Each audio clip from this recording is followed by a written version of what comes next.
Bueno, Ahmed, en primer lugar, muchas gracias por atendernos. Primero de todo, ¿cómo estás después de todo lo que está teniendo lugar en tu país, Afganistán? Muchísimas gracias por la oportunidad, Lidia. Es un placer estar aquí con vosotros. Aunque sea un momento bastante difícil para nosotros, los afganos, tanto desde el punto de vista emocional, ¿no? como realmente político. Es un momento caótico, es un momento que no lo esperábamos que llegase tan pronto y de esta forma, y también las consecuencias que está teniendo en el país, ¿no? Me comentabas anteriormente que tienes familia en Kabul. ¿Qué noticias te llegan de ellos? ¿Qué has podido hablar con ellos? ¿Cómo están? Bueno, es mi país, ¿no? No solamente familiares, amigos, conocidos, colegas de trabajo, amistades, y todos pues se encuentran de repente en un estado de shock, ¿no? De qué hacer, cómo reaccionar, cómo poder encajar todo lo que se ha venido de repente, y también un momento en el que nadie sabe lo que puede pasar los próximos días, ni siquiera las próximas horas. Es una situación en la que los talibán, desafortunadamente o afortunadamente para ellos, han llegado de nuevo y se les ha entregado el poder, y lo que sí es palpable es la incapacidad de ellos de poder, por el momento, crear algo a nombre de un gobierno, y por el momento hay un vacío en la que nadie sabe qué es lo que puede pasar. ¿Cuánto tiempo llevas en España y qué haces aquí? Bueno, yo llevo alrededor de 4 años y medio, más o menos.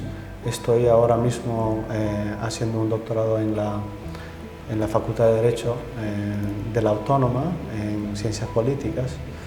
Y bueno, aparte de eso también estoy trabajando como gestor de proyectos internacionales en la misma facultad. Ahmed, ¿cómo ha sido posible que los talibanes se hagan con Afganistán, bueno, teniendo en cuenta frente a un ejército mayor y mejor armado? La verdad es que ha sido sorprendente, ¿no? Ni los mejores analistas podrían verlo de tal forma una caída, aunque si uno repasa un poco la historia reciente, pasó algo parecido, aunque no tan repentino, con el gobierno de Najibullah, cuando los soviéticos en el 89 dejaron el país, y él supo sostenerse otros 2 o 3 años, pero también tuvo que repartir ese poder, descentralizarlo, entregar el poder de facto a líderes regionales, señores de guerra, como lo llamamos actualmente, para poder asegurar que hay una aparente tranquilidad, ¿no? en las periferias. Con la caída de la Unión Soviética también no pudo sostenerse.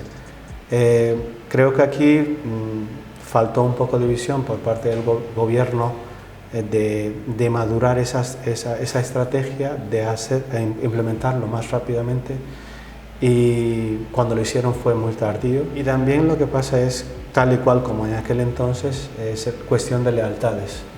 Uno puede tener un ejército, puede tener un gobierno, pero si en ese gobierno hay elementos que te pueden traicionar y cambiar de bando en cualquier momento, yo creo que eso ha sido algo elemental, ¿no? Muy importante en este cambio.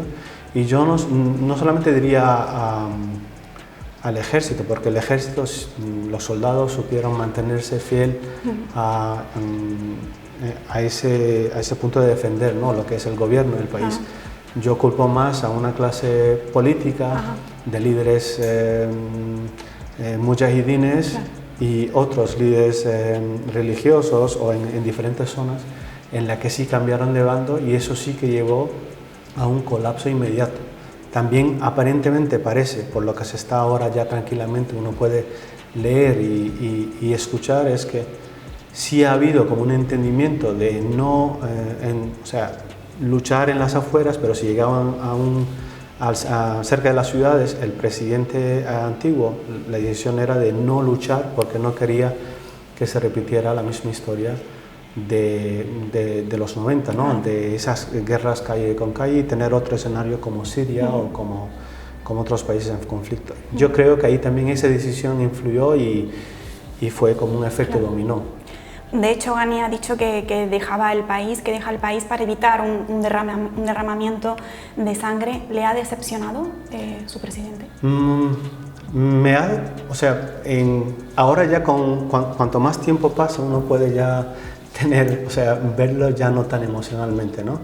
Yo creo que me ha decepcionado en el sentido de que todo el país era su responsabilidad y todo lo que se ha hecho durante estos 20 años cae sobre los hombros del presidente, del vicepresidente y del gobierno, ¿no?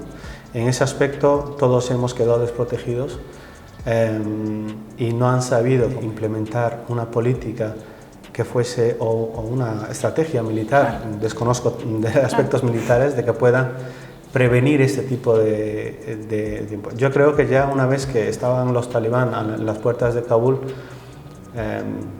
lo más sensato hubiera sido llegar a un acuerdo y a tener una ceremonia de traslado de poder, pero también dudo mucho que los talibán, ya una vez que estén en ese punto, fueran flexibles.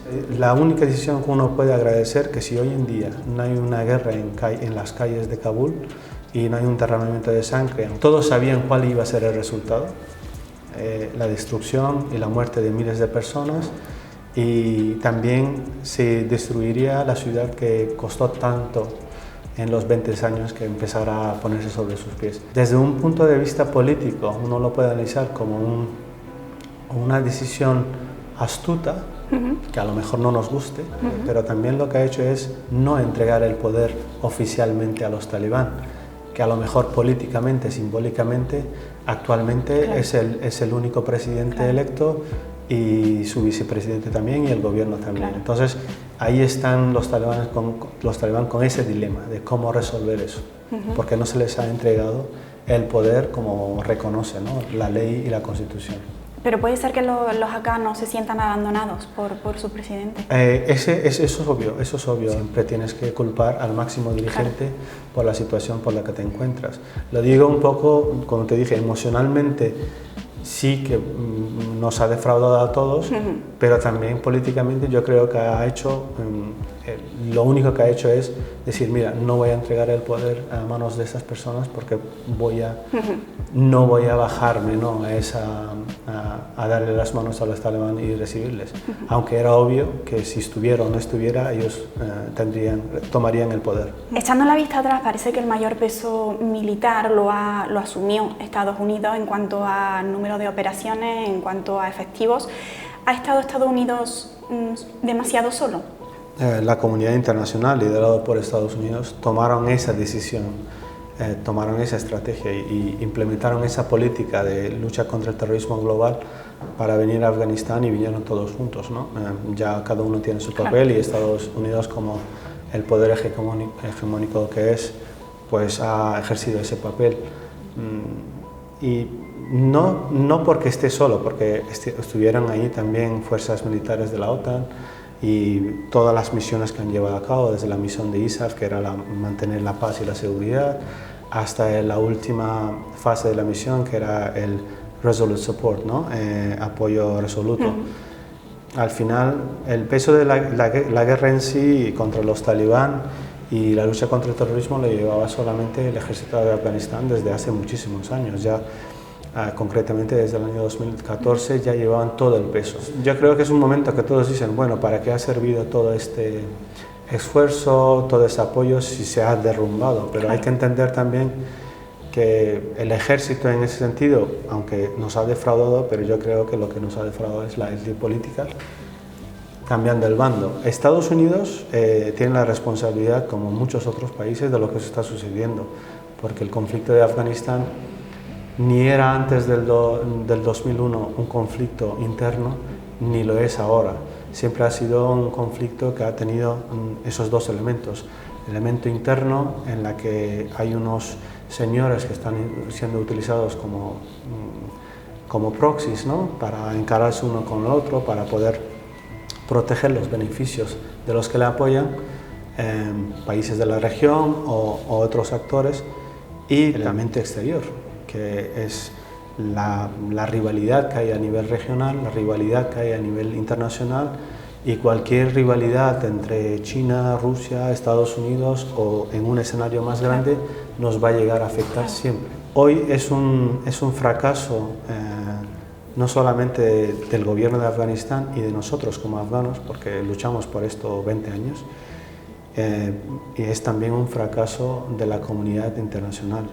lamentablemente, con la pérdida de vidas que hemos tenido, tanto los afganos y también la comunidad internacional, ¿no? Incluido España, que ha puesto por su parte un esfuerzo económico enorme, pero también en vidas, que eso es algo que no se puede, o sea, recuperar, recuperar vidas perdidas, y la verdad es que es lamentable, porque por ambos lados hemos fracasado, pero también hemos perdido algo que era conjunto, no era algo solamente de los afganos, sino que era de todos, ¿no? El esfuerzo que habíamos hecho conjuntamente. ¿Cree que los pasos dados durante estos 20 años no se van a poder volver a recuperar?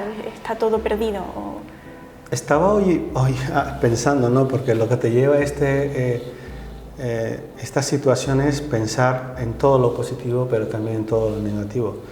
En las primeras 24 horas en el estado de shock y decías, bueno, hemos perdido todo, pero también yo creo que los talibán hoy se encuentran en un Afganistán diferente, y eso es gracias a todo ese esfuerzo de los últimos 20 años. Se encuentra con un Afganistán, con una sociedad civil mucho más capaz, aunque lamentablemente ahora no sabemos de eso qué va a quedar, si casi todos estamos obligados a salir del país, pero una sociedad civil muy potente, también de una generación joven, aunque sea en las periferias, que ya los valores lo tienen bastante definidos. Ya sé que en muchas de las noticias se nos calca de que, bueno, los talibanes son acorde con la cultura afgana y lo aceptan, y no lo van a aceptar, y hay muestras de eso entre ayer y hoy. Vale. Y yo creo que ellos saben, son conscientes que este no es el Afganistán del 94 ni de los 90, es un Afganistán nuevo. Si quieren gobernar, tendrán que llegar a ser más flexibles, a ser más inclusivos, si se puede ser, o si no, estar condenados, pues a estar aislados como lo estuvieron. La parte más dolorosa es que lo va a sufrir de nuevo nuestra gente, nuestra población. Por ejemplo, ayer yo en una rueda de prensa que tuvo por primera vez un portavoz talibán que nunca se le había visto la cara, vino a dar la cara y lo vieron. Y uno de los jóvenes periodistas de Tolo News le dijo: vosotros vais a hacer eso. ¿Creéis que las madres, los familiares y todos nosotros que hemos sufrido los últimos 20 años de los ataques suicidas, de tantas víctimas que han muerto porque llevaban su vida normal, pero los habéis matado, ellos van a ser capaces de perdonarles?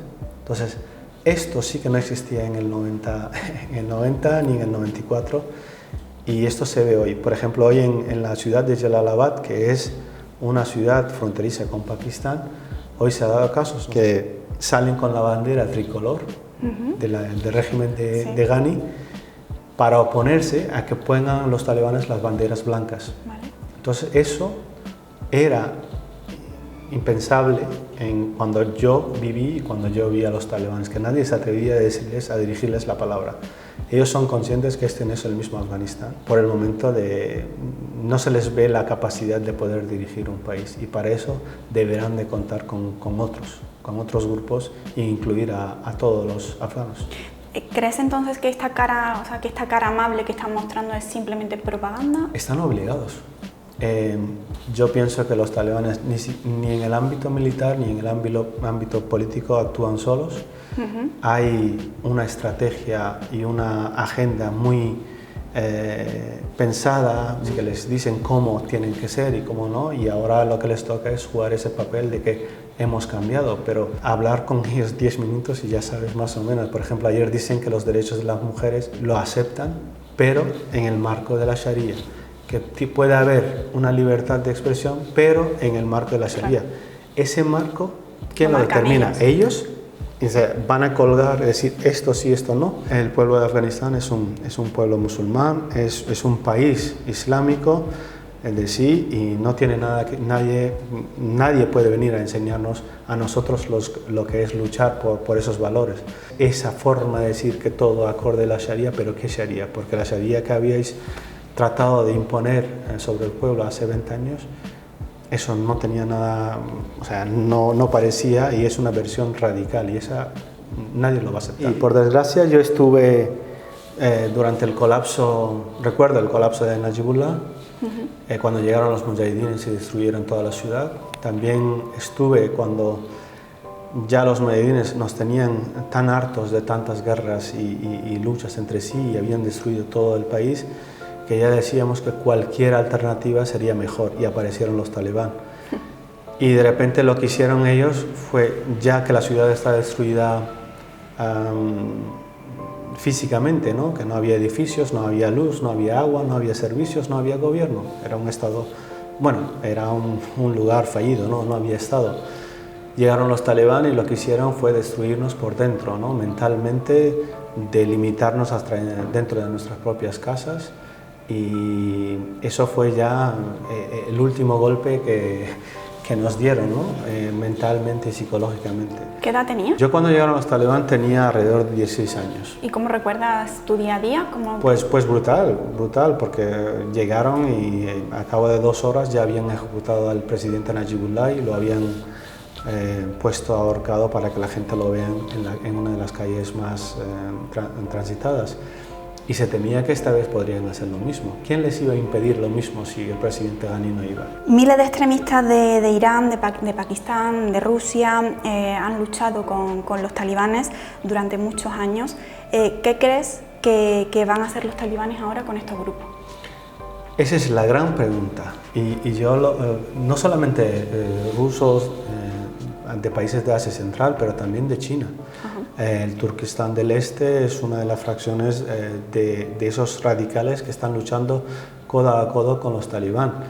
Y supuestamente, según los últimos viajes que tuvieron los talibán en el mes de julio, fue un poco para obtener esa bendición, ¿no? Esa legitimidad de los países de la región antes de lanzar este ataque. Si no recuerdo mal, fue en el mes de julio cuando viajaron a Moscú, sí. Viajaron a Uzbekistán, a Turkmenistán, donde vieron a entidades allí, y luego fueron a Irán, se reunieron con Javad Zarif, el ministro de Asuntos Exteriores de Irán, y lo último para dar ese efecto de legitimidad fue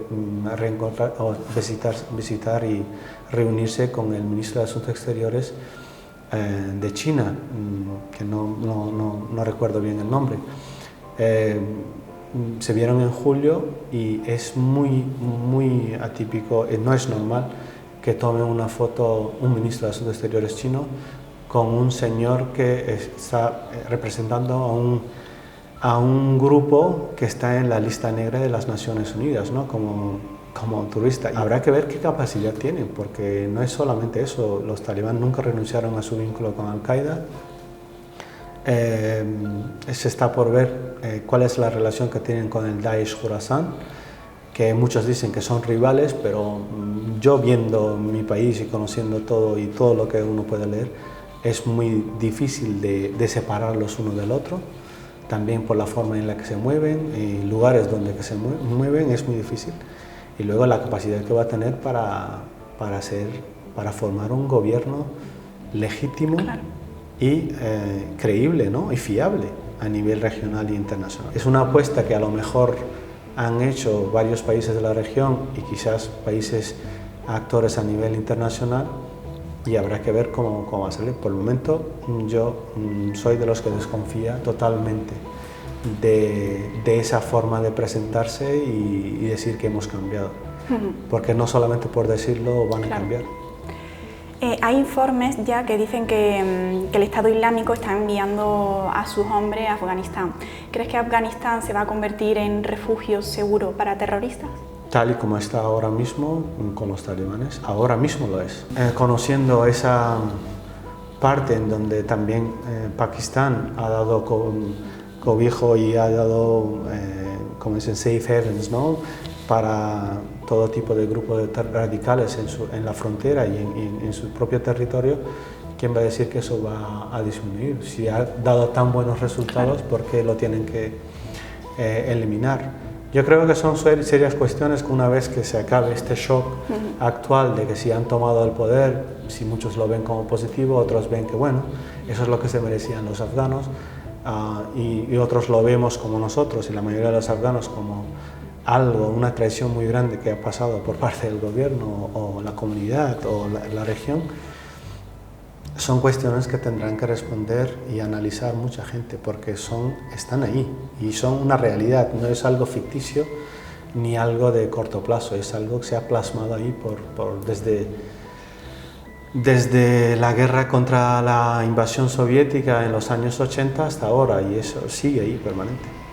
¿Qué responsabilidad inmediata, Ahmed, deben tener los países de la Unión Europea y en general los de las democracias occidentales? Si de algo sirve, porque también hay que ver qué efecto tiene ese tipo de discurso, esa posición sobre los talibán, si ya tienen una garantía de ciertos poderes. Yo creo que es mantener esa presión, ¿no? Exigirles que si quieren formar un gobierno, que sea un gobierno que respete sobre todo, primero, los derechos básicos de los seres humanos, que respete los derechos de todos los afganos, que sea inclusivo, pero que también como se le exigía al gobierno anterior, yo creo que de esta forma no podían ser, pero hay que exigirles accountabilidad para que puedan ver si es un gobierno fiable o no, si es un gobierno que merece la pena, con la que en un futuro llegar a cierta relación o no. Porque también no hay mucha alternativa de imponer algo sobre ellos, de imponer sanciones. Ya hemos visto cómo las sanciones tienen sus resultados en todos los países de la región y no es mucho, y no hacen nada más que sofocar a la población civil que viven ahí, que tienen la desgracia de vivir bajo el yugo de los talibán, pero también que de repente tengan esa presión de que haya más sanciones. Y la gran pregunta, ¿qué solución hay para Afganistán? ¿Cómo me gustaría poder tener una respuesta más concreta para esto, ¿no? Porque si fuera hace una semana y quizás hace unos días, yo decía, bueno, lo mejor es un traslado de poder, que se haga todo de una forma más convencional y acorde con las normas reconocidas. Pero ahora mismo yo creo que habrá que ver, ¿no? Habrá que esperar cuál es la formación que van a dar a su gobierno los talibán. También habrá que ver que ese gobierno que salió y no aparece, sacarán su voz. Y yo creo que no es cuestión de una persona o dos personas, claro, serán cuestiones de miles. Lo que sí no quisiéramos ninguno de los afganos de que hubiera otros enfrentamientos, otras guerras, otra resistencia. Aunque viendo cómo está, claro, la situación, es una de las probabilidades más certeras, ¿no? Que pueda haber otro enfrentamiento, una resistencia de antiguos elementos del gobierno para poder decir nosotros somos legítimos, estos no. Si se ha cerrado un ciclo, ¿no? Con la llegada de los talibán, se ha cerrado ese ciclo de democracia o apertura o modernismo en el país, pues tendremos que abrir otra, que es la resistencia, pero ya a nivel civil, resistencia para cambiar las leyes, claro, para obtener más derechos. Pero viendo lo que nos encontramos ahora mismo, no creo que los talibanes ni están formados, no son grupos para este tipo de tarea y agenda, ni tienen la capacidad para absorber ese tipo de críticas. Como he dicho anteriormente, Afganistán de hoy no es el Afganistán de hace 20 años, y lo van a tener mucho más difícil, a no ser que ya utilicen las armas o los palos y hagan lo que quieran hacer, y que la comunidad internacional lo vaya viendo. También, como dijo Biden, ¿no? Que no era su guerra. Yo no entiendo por qué nosotros, los afganos, la lucha contra el terrorismo era una política internacional en la que nosotros estábamos ahí, éramos la primera línea, y ahora resulta que todos vinieron para volver a repetir lo mismo, pero después de 20 años. Exactamente. ¿Volvería a Afganistán? Yo sí. Lamentablemente ahora mismo, primero no puedo acceder porque los vuelos están como están. Teniendo en cuenta el papel que he tenido anteriormente, sería difícil ir y no arriesgarme, ¿no? Pero también habrá que ver cuál es la situación, porque ahora mismo una persona no puede hacer el cambio. Lo único que nosotros podemos hacer es, pues, estar activos, tratar de escribir, tratar de comunicar a la gente y comunicar el dolor y la pérdida que hemos tenido, pero también tratar de reunir fuerzas para ver cómo podemos nosotros, no solamente los que estamos fuera, desgraciadamente, pero también los que están dentro, cómo crear, como le dije, ese nuevo ciclo, ¿no? Porque cada fin te da la oportunidad de un nuevo comienzo. Claro. Y entonces ese comienzo de una lucha cívica, de poder ver cómo podemos cambiar, hacer que se nos escuche, ¿no? Para que el pueblo pueda obtener o retener los derechos que ya tenían hace varios días. Yo creo que esto interesa bastante porque, como me comentabas, con 16 años tú estabas allí bajo el régimen talibán. Sí que me gustaría insistir un poquito, que me contases cómo se vivía allí, bajo ese régimen. Le comento algo que es bastante personal, ¿no? Porque hasta que no lo vives tú mismo es difícil. Yo recuerdo cuando llegaron los talibanes el primer día, la primera hora, todos pensábamos que, bueno, los mujahidines han terminado y no vamos a sufrir más guerras entre calles ni muertes y estos van a calmar todo. Pero a cabo de 2 horas ellos ahorcaron al antiguo presidente. Ese fue el gran shock para todos, ¿no? Porque ya sabes que si esto empieza así, no va a terminar.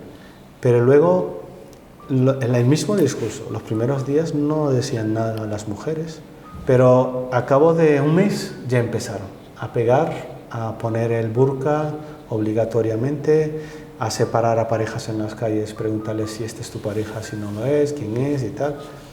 Y yo recuerdo como hoy día, una vez, mi madre quería salir sin el burka, que para mí mi madre es el mejor ejemplo de sacrificio y esfuerzo que existe en el mundo y para mí es un ejemplo a seguir. Quería salir y dije, mira mamá, yo lo que sí no puedo aguantar es que no te pongas el burka y que algún desgraciado te pegue con algo. Se lo puso y un día me puse a ver cómo se puede ver detrás. Y cuando lo vi, eso no lo desearía a nadie, ni a mi hija, ni a mi esposa, ni a mi madre, ni a mi hermana, a ninguna mujer en el mundo.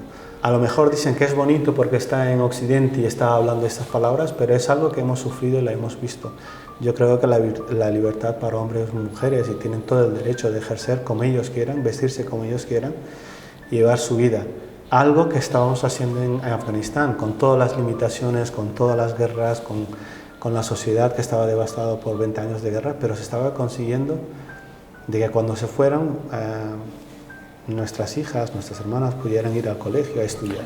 Como lo he dicho varias veces también, es que de los talibán siempre hay que esperar lo peor y aún no hemos visto lo peor. Entonces puede que vayan a más, ojalá que me equivoque, ojalá que me retracte en unos meses y que digan me he equivocado, que bien han cambiado. Y no es solamente la cuestión de mujeres, los hombres, creo que hombres, mujeres, niños, niñas, todos sufrimos eso. Para darle un ejemplo, nosotros cuando llegaron los talibanes estábamos casi muertos. Cuando ellos llegaron éramos, siempre yo lo digo, éramos como cadáveres que respirábamos, pero éramos cadáveres. Entonces, imagínate el golpe que tenemos nosotros de sentir eso mismo ahora, después de 20 años. De sentirte muerto porque sabes que no tienes tus derechos, ni hay nadie que lo respete, ni siquiera dentro de tu casa. Entonces es como cadáveres que pueden respirar, pero que no pueden hacer nada más. Eso es lo que estamos sufriendo. ¿A quién tienes allí ahora en Afganistán? Pues está en Afganistán mi hermano con su familia, están todos ahí están ahí. Afortunadamente mi madre y algunos de mis hermanos no están, pero la mayoría de mi familia, todos, tíos, primos, abuelas, todos están ahí. Y estamos preocupados por cada uno de ellos, tanto los mayores como los más jóvenes, pero sobre todo los más jóvenes. Porque nuestra apuesta en los últimos 20 años era de que ojalá, a pesar de que haya dificultades, que el conflicto siguiera de la forma que estaba siguiendo, pero asegurarnos de que ellos nunca iban a experimentar lo amargo que era estar bajo el yugo del talibán. Y yo creo que les hemos defraudado, no hemos sido capaces de dar ese cambio y que lamentablemente ellos lo están viviendo ahora mismo en sus propias carnes. Bueno, Ahmed, pues muchísimas gracias por recibirme. Gracias. Muchísimas gracias a ti, a vosotros por apostar y por escucharnos, ¿no? Porque también yo creo que es una buena forma de comunicar, pero también, si me permites, al público en general, ¿no?, que nos escucha en español, es agradecerles. Agradecer a todas esas familias que han perdido a un ser querido, que han estado ahí luchando codo con nosotros para que nosotros podamos tener un nuevo futuro. Y a mí, hoy escuché la intervención de la esposa de un policía que falleció en la Embajada de España en Kabul, y yo simplemente decirles que el esfuerzo de todos los que cayeron no ha sido en vano. Afganistán de hoy en día no es el de hace 20 años, y que eso se ve reflejado en miles de jóvenes, de gente preparada, de gente que quieren luchar por sus derechos y de gente que quieren un futuro mejor. Y que eso no ha sido en vano. Que esto ha sido una derrota para todos nosotros, sí, pero que cada derrota nos enseña a levantarnos y a seguir luchando. Y se lo agradezco de corazón. Muchas gracias.